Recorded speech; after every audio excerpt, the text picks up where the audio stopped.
Hello friends, आज के कुछ इम्पॉर्टेंट करंट अफेयर्स को डिस्कस करते हैं। Emmanuel Macron re elected as president of France. France के प्रेसिडेंट जो कि री इलेक्ट हुए हैं, दोबारा से उन्हीं को चुना गया है, जिनका नाम क्या है? Emmanuel Macron. ये लगातार दूसरी बार बने हुए हैं। इनको वोटिंग कितना मिला है? 58.2% वोटिंग मिला है, जिसके वजह से इन्होंने जीत हासिल करी है। इन्होंने किसको हरा है? मैरियन ले पेन, जिनको 41.8% वोटिंग मिला और ये हार गए हैं। अगर बात करें फ्रांस के कैपिटल की, तो फ्रांस की कैपिटल पेरिस आती है और यहाँ करेंसी क्या चलता है? यूरो चलता है। तो ये इंपॉर्टेंट नाम याद रखना है। इमैनुअल मैक्रोन फ्रांस के दोबारा से राष्ट्रपति बन गए हैं। Next, Elon Musk acquires Twitter in USD 44 billion deal. यहाँ पे बताया जा रहा है कि अब ट्विटर बिक गया है, एक तरह से बोला जाए तो। एलन मस्क जो दुनिया के सबसे अमीर व्यक्ति हैं, उन्होंने ट्विटर को खरीद लिया है और यहाँ पे इनका वर्थ कितना दिया गया? 44 बिलियन के आसपास के करीब इन्होंने ट्विटर को पूरी तरह से एक्वायर कर लिया है। और यहाँ पे बोला जा रहा है Twitter's board has accepted an offer to sell its social media company to world's richest man Elon Musk for $44 billion. वहाँ की जो ट्विटर बोर्ड ने एक्सेप्ट किया है, को एक ऑफ़र सेल करने का ऑफ़र कर रही है और एलन मस्क ने इसको खरीद लिया है 44 बिलियन में। पहले ही यहाँ पे बताया जा रहा था, कुछ दिन पहले ही एलन मस्क का ट्विटर में 9.2 का स्टेक था, जो कि ऑलरेडी 9.2% एक्वायर किए हुए थे। बट इन्होंने क्या किया है? अब इसको पूरा का पूरा खरीद लिया है 44 बिलियन में। अभी ट्विटर के CEO कौन है? पराग अग्रवाल, जो भारतीय है। तो ये काफ़ी इंपॉर्टेंट है। नेक्स्ट है हमारा, India designated as guest of honour at Paris Book Festival 2022। वहाँ पे पेरिस बुक फेस्टिवल हो रहा है। बस हमको ये याद रखना है काफ़ी कि इंडिया को गेस्ट ऑफ द ऑनर का यहाँ पे एक तरफ चुना गया है। Guest of the honour at the Paris Book Festival था, तो उसमें गेस्ट ऑफ ऑनर चुना गया है। किस कंट्री को? इंडिया को चुना गया है, जो कि 21 से 24 अप्रैल तक हो रहा था। तो यही इंपॉर्टेंट है, ज़्यादा इसमें कुछ दिमाग लगाने की ज़रूरत नहीं है। तो ये इंपॉर्टेंट याद रखना है, गेस्ट ऑफ ऑनर इंडिया को मिला है पेरिस बुक फेस्टिवल में। नेक्स्ट है हमारा, हज community of India elects AP Abdullah कुट्टी एज चेयरपर्सन। हज जो कमेटी है इंडिया की, उसके चेयरपर्सन के तौर पे किनको इलेक्ट किया गया, किनको चुना गया है? अब्दुल्ला कुट्टी को चुना गया है। ये किसके अंडर? और यहाँ पे सबसे इम्पॉर्टेंट बात यहाँ पे एक और है कि पहली बार इनको तो चुना ही गया है चेयरपर्सन, इनके साथ साथ 2 औरत 2 वुमेन को चुना गया है। क्या? वाइस चेयरमैन, जिनका नाम क्या है? मनूवरी बेगम और महफूजा खातून को यहाँ पे को चेयरमैन यानी वाइस चेयरपर्सन के रूप में चुना गया। ये पहली बार ऐसा हुआ है। ये जो हज कमेटी है किसके अंतर्गत आता है? मिनिस्ट्री ऑफ माइनॉरिटी अफेयर्स के तहत इसको काम किया जाता है। इसके अंडर में ये हज कम्युनिटी काम करता है। तो इम्पॉर्टेंट यही हमको याद रखना है कि हज कमेटी के चेयरपर्सन किसको बना दिया गया है? अब्दुल्ला कुट्टी को बना दिया गया है। नेक्स्ट है हमारा, Meghalaya proposal system wins prestigious UN award. Meghalaya के जो प्रपोजल सिस्टम है उसने क्या किया है? एक प्रेस्टिजियस अवार्ड जीता है, जिसका नाम क्या है? UN अवार्ड उसको दिया गया है, मेघालय के प्रपोजल सिस्टम को। तो यहाँ पे दिया गया proposal system is a part of Meghalaya enterprise architectures, जिसको मेघ EA के नाम से जाना जाता है, which help to eliminate 75% physical work of files. तो यहाँ पे बेसिकली डिजिटलाइजेशंस और इसके माध्यम से हम जो फिजिकल वर्क्स फाइल वगैरह का हो उसको कम कर सकते हैं। तो इसके लिए यहाँ पे UN अवार्ड इसको दिया गया है। प्रपोजल सिस्टम मेघालय को UN अवार्ड से नवाजा गया है। नेक्स्ट है हमारा, world economic forums young global leadership list 2022 अभी जारी हुआ है, जिसमें भारत के कुछ लीडर्स या फिर जो हाई पर्सनालिटी के लोग हैं उनको इस लिस्ट में चुना गया है।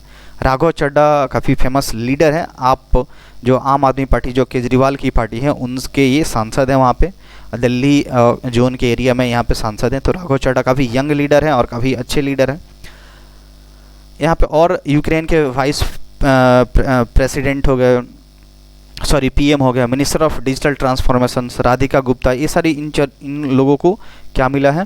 जो कि अंडर 40 के हैं, तो उनको इस लिस्ट में शामिल किया गया है। अदर इंडियंस कौन कौन है? मानसी जोशी जो एथलीट हैं, रितेश मलिक फाउंडर हैं इनोवेटिंग काउ वर्किंग के, सुहेल समीर भारत पे के CEO हैं, विनीता सिंह हैं, और जयदीप बंसल जो कि हम हिमालय एक्सपेडिशंस के CEO हैं। तो ये यहाँ पे एक लिस्ट आया है, world economic forum young global leaders का, जिसमें राघव चड्ढा और भी कुछ इंडियंस यहाँ पे शामिल हैं। नेक्स्ट है हमारा Karnataka government launched social awareness campaign, जिसका नाम क्या है, सांस। कर्नाटक की सरकार ने एक सोशल अवेयरनेस कैंपेन लॉन्च किया है जिसका नाम सांस। इसमें क्या होगा, सांस का पहले फुल फॉर्म देख लेते हैं। Social awareness and actions to neutralise pneumonia इसका नाम है। तो यहाँ पे खास करके ये बच्चों के लिए, जो 5 साल के कम उम्र के जो बच्चे हैं अंडर एज ऑफ 5, उनमें निमोनिया को अर्लियर डिटेक्शन करने का एक प्लान है कि उनमें जल्दी से जल्दी जो निमोनिया है उसको जल्दी से जांच किया जाए, उनका पता लगाया जाए और उसको कैसे ठीक किया जाए और उसको कैसे बचा जा सकता है। तो इस चीज़ को लेकर के वहाँ पे एक अवेयरनेस क्रिएट किया गया है जिसका नाम सांस रखा गया है।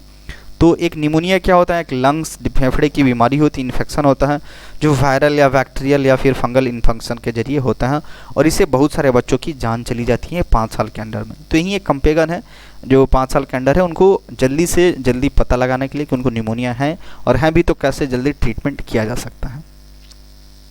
नेक्स्ट है Max Verstappen win Emilia Romagna Grand prix.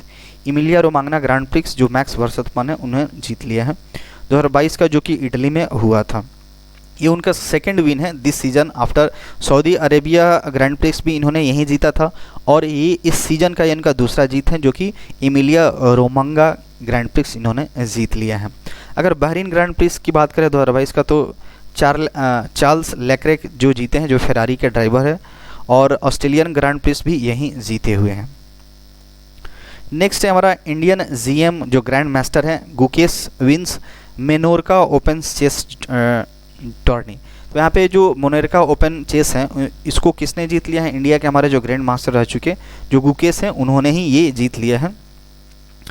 तो 2022 का ये टूर्नामेंट था जो कि स्पेन में, हाल ही में स्पेन में हुआ था।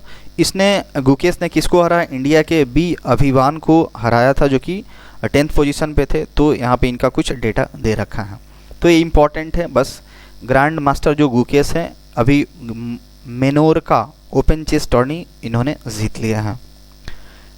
नेक्स्ट है हमारा max Verstappen named Laureus sports man of the year 2022। इनको Laureus sports man of the year 2022 का अवार्ड इसने जीत लिया है मैक्स वर्स्टपन ने। तो फार्मूला 1 के ये क्या है, रेडबुल के ड्राइवर हैं। तो इनको और देखा जाए इसको किसकी और कौन कौन सा अवार्ड दिया गया है, breakthrough of the year prize किसको मिला है, एमा रेडुकानू को मिला है। Laureus sporting icon award Rossi को मिला हुआ है। एक्सेप्शनल अचीवमेंट अवार्ड रॉबर्ट को मिला हुआ है और world team of the year award Italy के मेंस के फुटबॉल टीम को मिला हुआ है और world comeback of the year award sky brown को यहाँ पे मिला हुआ है। तो ये इंपॉर्टेंट याद रखना है, Laureus sports man of the year 2022 किसको मिला है, मैक्स वर्स्टपन को। नेक्स्ट है हमारा India become the only country among top 10 steel growth. यहाँ पे पूरा जो टॉप 10 में आया हुआ है, टॉप 10 स्टील ग्रोथ में यहाँ पे शामिल हुआ है। मिस्टर रामचंद्र प्रसाद सिंह जो कि मिनिस्ट्री ऑफ स्टील हैं, उस मिनिस्ट्री को संभालते हैं, praised India steel sector its remarkable performance on a global scale and encourage it to continue at the level of this. Basically यहाँ पे टॉप 10 में हमारा काफ़ी अच्छा खासा इंप्रूवमेंट हुआ है इंडिया का स्टील सेक्टर में। Alright, that's all for today.